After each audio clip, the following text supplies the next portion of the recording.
both teams have definitely taken a couple of, you say anime arcs here, but I really hope it ain't Pokemon because Ash doesn't win any tournaments until later on. So please, don't use anime references on Bren here. You might just jinx it. Okay, we're not even getting there right now. I'm going to be controlling the situation before we get to Butters as well as Leo.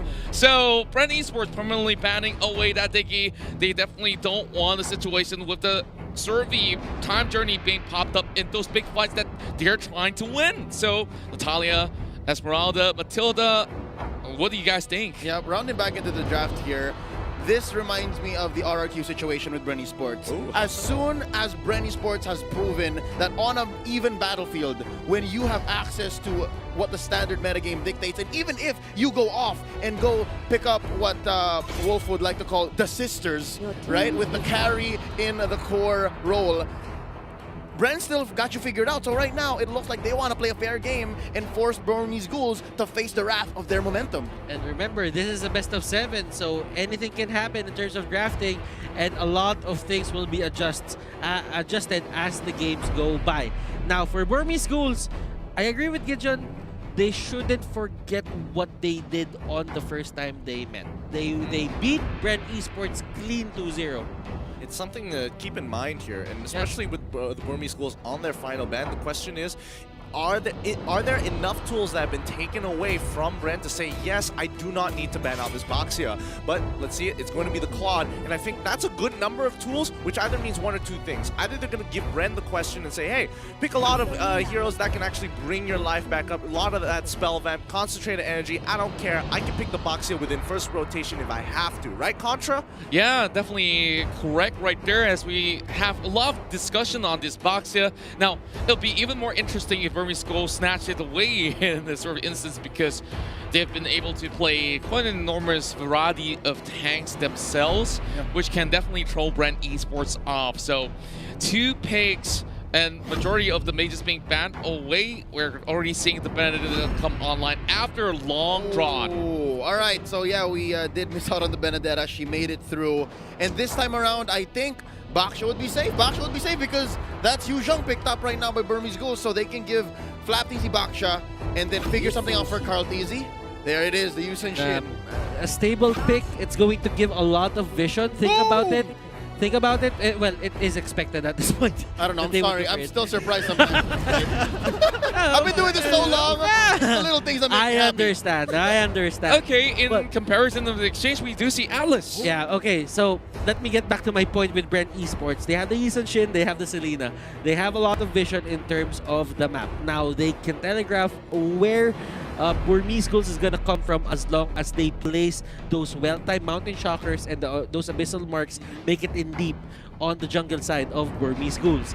Now, for the side of Burmese Ghouls, you would really see how much priority they give into these clashes, that they even pick an Atlas on the first phase of pickings. I mean, Burmese Ghouls just want to put Bren in an awkward spot here. They saw them perform on it, so okay, if you can work well with it, let's take it away and make sure that we punish you later on into the game. And they're also going to take on the Sylvana. Great ban coming in for the Burmese Ghouls here, just to ensure that, hey, Bren, even if you do throw Boxer into the side lane to deal with our Yu Zheng, we're going to take away obvious flex picks here and kind of force Boxia into that side lane without having to pose too many questions of whether or not he's going to be put as a support. Yeah, so far, Bren has proven that, yes, every time we pick the Baksha, it's mostly to just keep fights fair and get regen down to an all-time low. And that's what this metagame currently has been, right? Like, people living to 1 HP, getting away, and forcing long, drawn-out fights. And ever since Flap TZ has figured out, hey,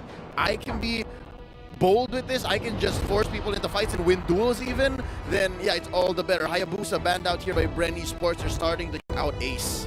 Yeah, and Ace is running low on these sort of alternatives, and they definitely know how to target ban the right hero here, and forcing them to actually go the marksman route in towards the jungle. Do you think this is going to be a smart move coming from inside of Bren Esports, Gideon? Marksman route. I think at this point in time, going the marksman route is your safest bet here. And, you know, making sure that you have the Yishin Shin on your side for the side of Bren, that's totally fine. But the Burmese Ghouls, they still have options like the Wanwan. Banning out the Alice, kind of giving me the vibes that Wanwan might be the option that that Burmese Ghouls want to first pick. And do keep in mind that Benedetta jungle is still a thing. Exactly. That is the same adjustment. Let's say that Bren Esports just goes ham on taking out these ace heroes. That Benedetta could be good as his. And we know that Burmese Ghouls can adjust. They were known Exactly. to play non-tank lineups as well. Yeah, and from the side of Bren Esports, they have taken note that the Lunox is also up for grabs, which is such a strong DPS hero that can be brought online. And with that, you know, this is going to be the first pick in priority of Ace. Yeah. Let's talk about it, Leo. I think Butter's point was true because if you choke out Ace, yeah, again, they can just throw Benedetta into the jungle, but they switch it up. They say, all right, kid, check yourself before you wreck yourself. We're going to take away the Lunox from you, but who's still on deck there? Farsa still out there? Harith's still out there. Harith's still out there. Ruby DD was going, whoo! Pretty hot. I mean, he's definitely got some moves. I think the question is whether or not they can scale. Yep, they go for something that scales naturally with level progressions. Right now, this just tells me that this is going to be a Benedetta jungle. Like, no priority whatsoever in the fourth pick. If you were ever thinking of getting an assassin to the mid lane or a marksman, that should have been that slot. Yeah. So I think they're just throwing no caution out of the wind. Burmese Ghouls, they're going to play it hot and loose. Bren Esports now forced to finish their lineup last two picks. Farsa here, gonna go on to Rebo from the side lanes. And of course, it's all Trusty Lusty's Cho.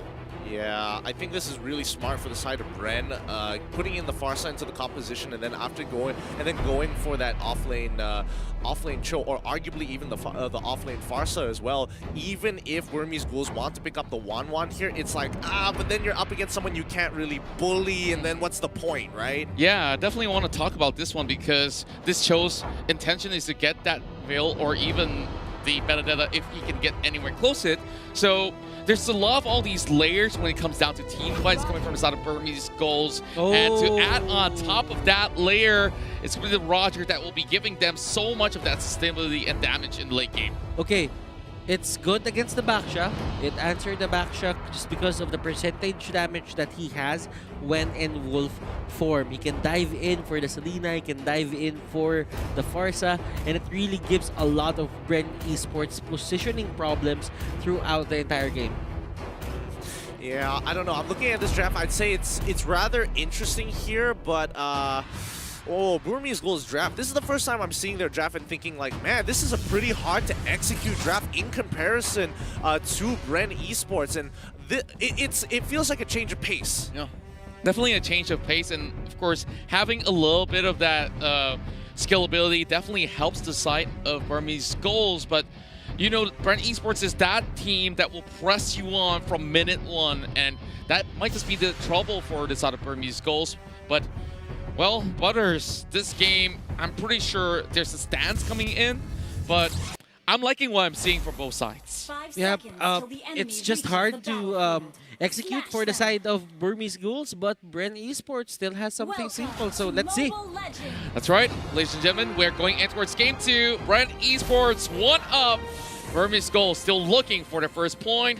And casters, please have the floor. Oh, thank you, Aaron Contra, my friend. Now, the reason why I'm saying Burmese Ghouls have a more difficult composition naturally is because of what they have in the lineup. But more importantly, we saw previously when they were up against RRQ. RRQ was like, yes, we want a hard-to-play composition. Burmese Ghouls, I like it simple, and I like it effective.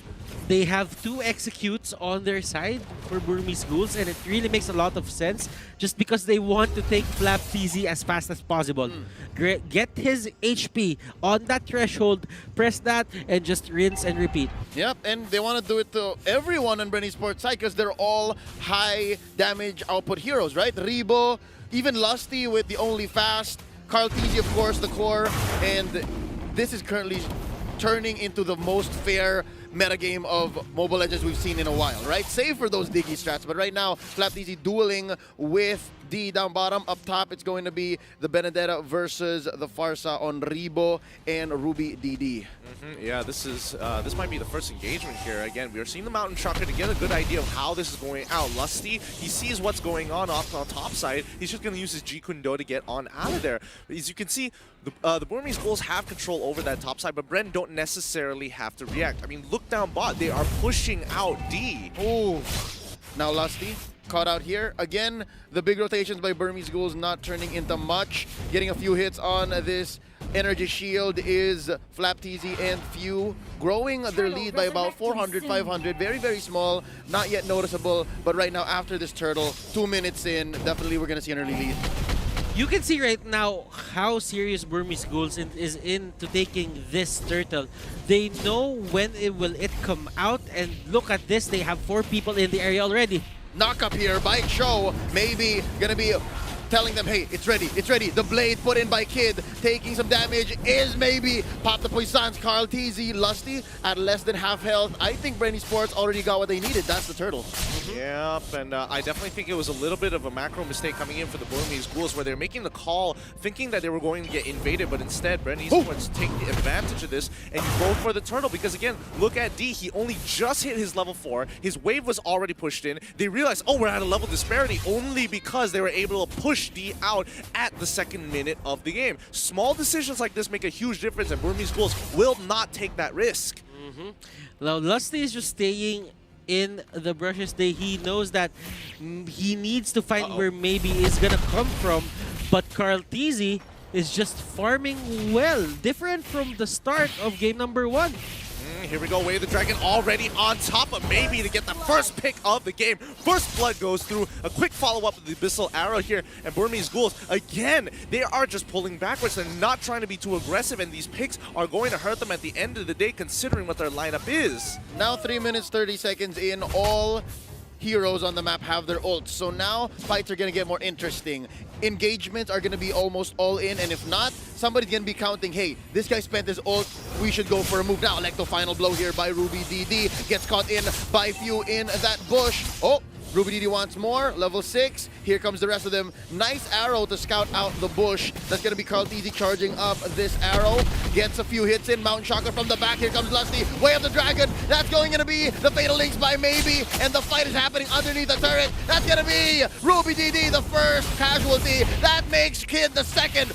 That's Ribo getting double. Maybe is next. D coming in with the Black Dragon form, and Carl TZ is in his face. That's gonna be Flapteasy coming in. No regeneration for you. Far for none currently, and Ace is the lone survivor, dodging that arrow by just an inch. And right now, he has no choice but to go down. The wipeout delayed by Bren Esports. They take it nonetheless. Burmese Ghouls, Bren Esports, they're playing each other's game. Bren Esports went to the territory of the side of Burmese Ghouls in terms of playstyle, and now they are serving the pain to the side of Burmese Ghouls. Now, Leo, I know you were very iffy about specifically the Selena and how it's supposed to be executed here. Few legitimately won that entire fight, landing one of the most weaved through Abyssal Arrows to make sure it landed onto Ace. Full 3 seconds of lockdown, allowing Lusty to control the fight. But again, another one will occur. Same way with the Way of the Dragon, but I'm a believer. Ladies and gentlemen, Maybe gets knocked out. They trade out for Lusty, but it's worth it because it's a 3-4-1. Ace bites the dust. Now, back to what you were saying. This was yesterday, man. This was yesterday when the win rates were on an all-time low, and Ruby DD barely gets away with his life, spending his entire kit. I have this hunch that Ruby DD was looking at the map, just staying there, and he forgot that Bren Esports was still in the area. I mean, look at Carl TZ. He has literally 100% kill participation. 4 kills, 5 assists, making sure that that Mountain Shocker is getting maximum value. But check this out. The way that they initially started, Few is ensuring that every single time he doesn't necessarily need to be there. He just needs to stop the follow-up after the abilities occur. So, Fatal Links, whatever. Oh no, you're going to be throwing your Roger in? That's when I'm dropping the arrow. You also have to look at what Joe did, and Benedetta gets caught out. It's like he dashed into the arrow as well. Great conditioning here by Bren Esports. Oh, and they get another! Carl Teasy takes down Ace, and maybe is running for his life. That's a double for the Prodigy. I don't need the Lancelot. Y'all gave me the YSS, and now Kid flickers back. Oh my goodness, if you would see the fights, how they happen. Lusty and Q, they're just playing out of their minds. D here getting controlled, arrow thrown out. D will escape, but there is a cut there by Lusty. And that is going to be another takedown. Paper the side of Bren Esports. My goodness, Few is just, I'm not gonna lie, there's not a few games where I'd say, there's not a, few games I would like to admit it, but this one, he's kind of smurfing. He really is kind of smurfing here. And Burmese Ghouls are playing so nervous around him. You know, Gideon, I get your point. I'm not a fan of the Selena 50-50 hit or miss as well, but for Bren Esports, if it works, it works. Numbers don't lie. If you're sitting at 13-1 at 7 minutes in, about 7K ahead, and you leave your opponents running like that, and you're drawing lines with the arrow, I couldn't ask for more if I was Bren Esports, but the Burmese Ghouls, they must be sweating it right now, because I think after this last turtle is going to be Lord. What do they need to do? Do they need to take less fights? Do they need more defensive? Because they've already lost all their first-tier turrets. They need to start playing a lot more safer. They don't need to get caught out like this. The real big threat is going to be Lusty and Q, so as long as they have eyes on them, they don't necessarily need to do these aggressive plays. And Burmese Ghouls, once again, want to try and make this aggressive play happen.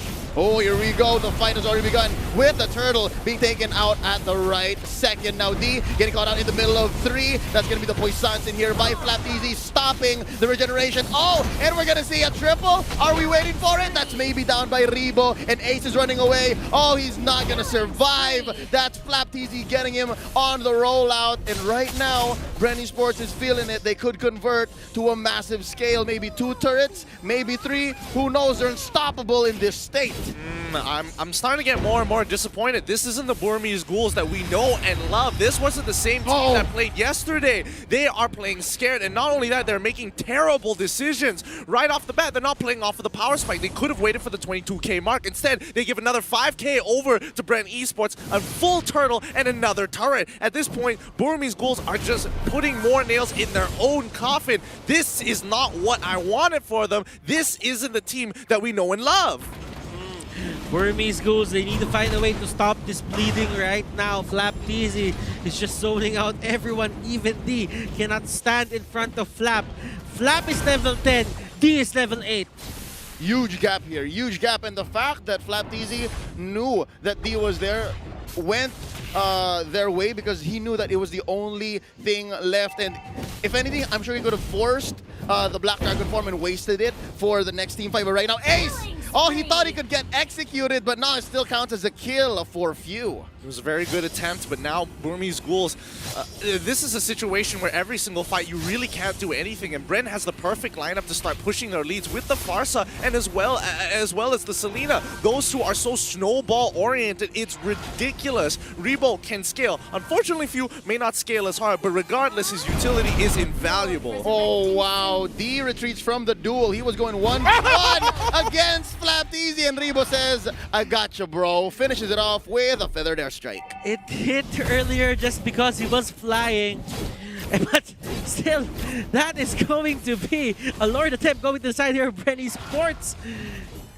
Oh my goodness. There's no contest here. There's no contest. Look at the wall of Flapteasy and Few. And it's not because Burmese Ghouls doesn't want to contest. It's because they can't. Oh, it hurts to see. It hurts to watch. 13K ahead, and all this because Burmese Ghouls are feeling nervous and made some really bad decisions, especially when they wanted to contest that turtle. They lost 10K off of that, and honestly, I think this pretty much seals the deal here unless Bren makes a mistake. But we've seen how Bren plays. This is how they do it there at the Philippines, watching their VODs. The moment they get that lead, they don't let go of it. Burmese Ghouls, they need to find a way. And what's that way?